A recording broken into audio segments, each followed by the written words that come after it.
खेळू लागलो सुरकवडी माझी घोंगडी हरपली, माझी घोंगडी हरपली, माझी घोंगडी हरपली. खेळू लागलो सुरकवडी माझी घोंगडी हरपली. घोंगडी हरपली म्हणजे ही खाली बसायला टाकलेली ती घोंगडी नाही बरं का, नाही तर हीच घोंगडी म्हणतात. ही घोंगडी नाही, ही शरीररूपी घोंगडी. ज्ञानोबा भगवंताशी बोलत असताना म्हणतात, भगवंता कानोबा तुझी घोंगडी चांगली, कानोबा तुझी घोंगडी चांगली. आमाशी का दिली वांगुली रे,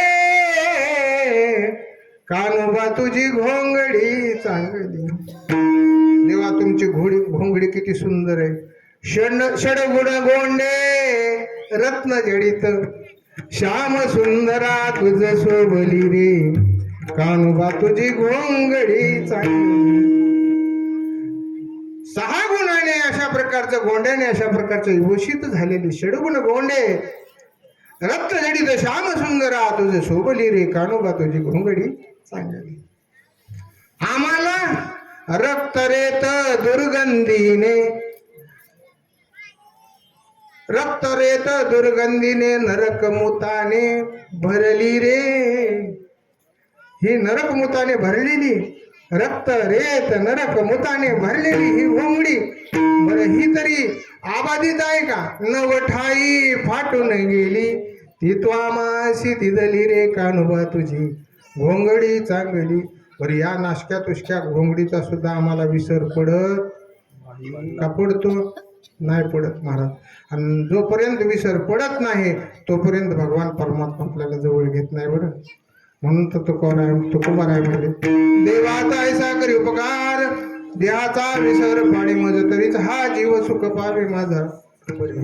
केशी राजा कडू आली, म्हणून खेळता खेळता द्या गोपाळांना या घोंगडीचा विसर पडला. खेळू लागलो सुरकवडी माझी घोंगडी हरपली. आता भगवत स्वरूप ते गोपाळ झाले. कीर्तन चांग होई अंग हरिरूप, प्रेमी छंदी नाचू डोलो हरपला देह भाव.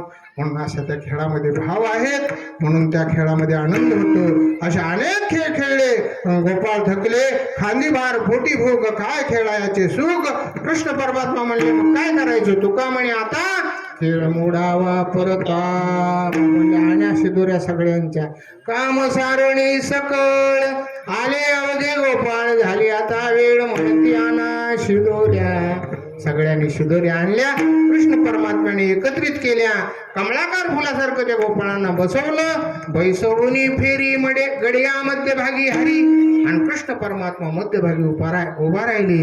आणि ते एकत्रित केलेल्या शिदोरीचा काना त्या गोपाळांच्या मुखामध्ये भरवत आहे. डोक्याला मोरपीस मुकुट लावलेला आहे.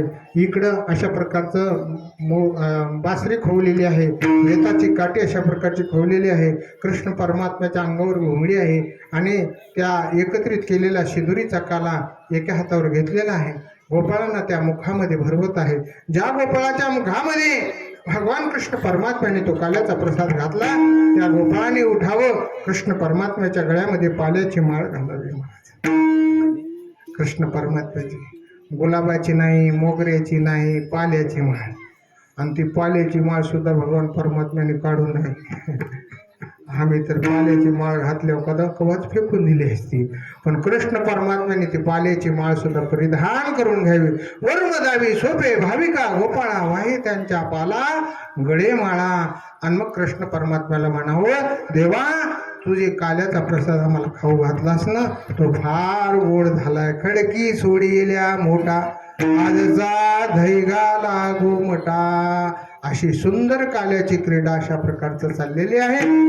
आणि ही काल्याची क्रीडा पाहण्याकरता स्वर्गाधिक देवाने दाठी केली. आजीव साम्रावती काला पहावया येती, देव विसरती देहभाव आपुला. याचं सुंदर वर्णन भागवतकार करतात.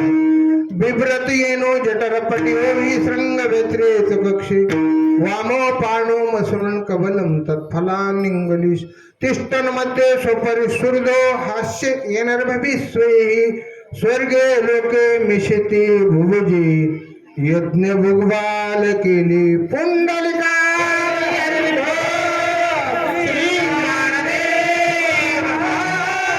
गोपाल कृष्ण भगवान की ज्ञानेश्वर महाराज की जगद्गुरु तुकाराम महाराज की ज्ञानेश्वर ज्ञानराज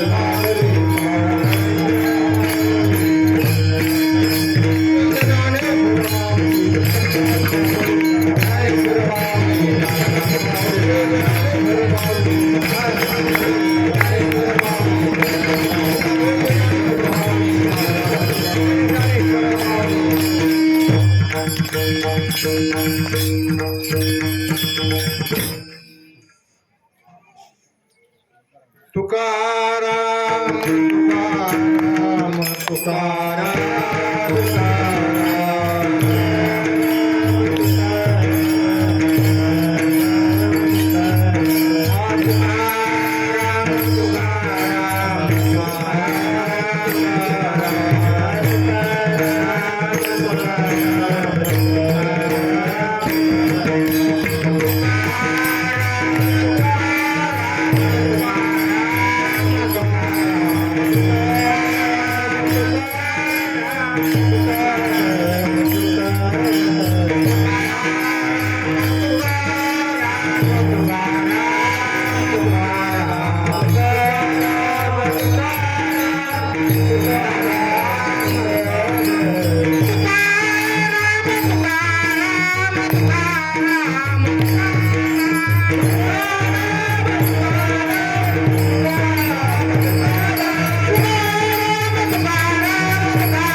दयाच्या प्रसादे काही बोलिलो विनोदे मज क्षमा करणे संती नवे अंगभूत युक्ती झालेली सेवा भगवंताच्या चरणी समर्पित करून सेवेला या ठिकाणी पूर्ण बोलत असताना बोलण्याच्या ओघामध्ये चुकून एखादा शब्द गेला असेल ते माझ्या बुद्धीचा दोष करा, क्षमा अपराध. महाराज तुम्ही सिद्ध जे काही बरोबर आहे ते संत महात्म्यांचं आहे ते आमच्या जीवनात उपयोगी पडो हीच भगवंताकडे मागणी मागतो.